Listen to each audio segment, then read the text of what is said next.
Afternoon, I'm Max Brantley with the Arkansas Times with news from Arkansas. It's Thursday, November the 6th. Asa Hutchinson begins acting like a governor today. He announced a few members of a transition steering committee. They include Stacey Hurst, a defeated Republican legislative candidate from Little Rock for reasons that aren't entirely clear to me. He'd said yesterday that Michael Lamoureux, the Senate President pro tem, would be his chief of staff. That's been viewed as a very popular decision both among Republicans and Democrats. That is, if you presume Democrats matter anymore in the majority Republican legislature. He's not talking much yet about the big issues, which is money. Our money, his money, dollars. He must decide at some point how he's going to go forward on the private option Medicaid expansion, which is a huge part of the state's budget. But that's only the beginning of all the problems he must talk about. Governor Mike Beebe, for example, has recommended delaying a planned tax cut because the state can't afford it. Asa Hutchinson himself has a $100 million income tax plan he wants to talk about. Coincidentally, today, the Association of Arkansas Counties sent out a statement about a new audit on what it costs county jails to hold state prisoners who ought to be in state prisons, but for which there's not sufficient room. The state pays almost about half of what the cost really is, and doesn't always pay regularly, and the run behind on the payment. The counties are hurting. They need more money. They want more money. They deserve more money. At the same time, we've got pressure to keep people in prison longer as a way of fighting crime.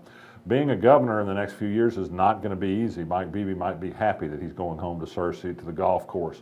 There was another little thing this morning about more money for state spending, and it got a preliminary approval from a House committee, and that is a modest increase in the budget for the State Ethics Commission. They want 3 more staff members, which will cost a certain amount of money.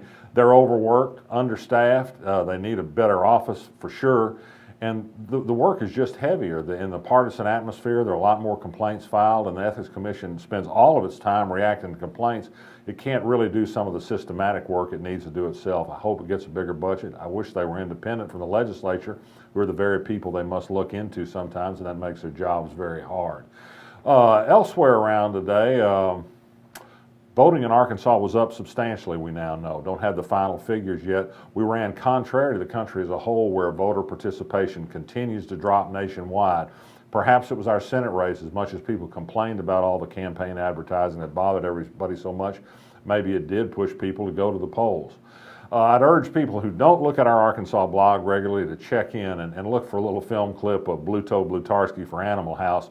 That seemed to me an appropriate illustration for a really great short essay David Koon wrote to lift spirits among the liberal, democratic, and progressive community after this week's bad election loss.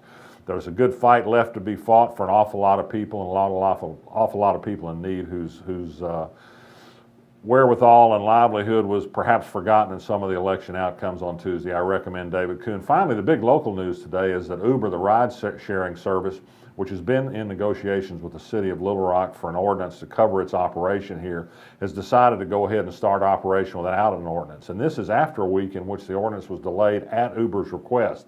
I've just gotten off the phone with an Uber representative. They say, oh, they're just really anxious to get cars on the ground in time for the Clinton Library 10th birthday. Well, I think this is a bargaining ploy to force the city to give them the ordinance they want. It hasn't had the desired effect so far. A lot of city directors want the city to go to court, seek an injunction against Uber's operation, and perhaps pass an ordinance that Uber didn't want in the first place as a sign of showing their displeasure with what Uber has done.